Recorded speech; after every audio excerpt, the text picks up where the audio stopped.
Welcome to the Slop Temple. We pray this video helps. You begin by securing data and clearing hurdles.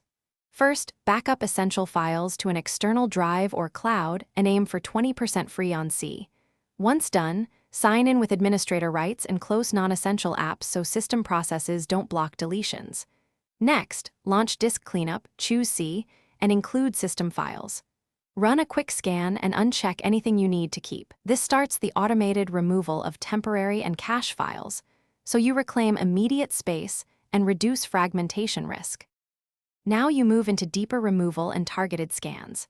Uninstall unused programs through Settings apps, sort by size, and remove large entries you no longer need. This saves the most space.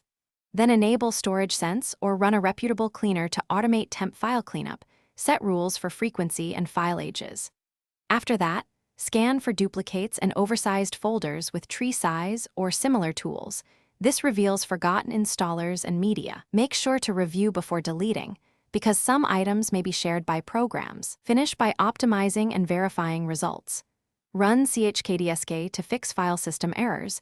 If you have an HDD, defragment, or on an SSD, run trim to maintain performance. Then clear older system restore points or reduce their allocated space to reclaim additional gigabytes.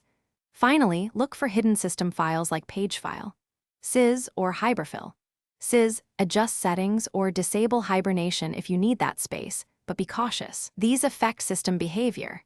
If something goes wrong, restore from your backup or undo the last change and reboot to confirm stability.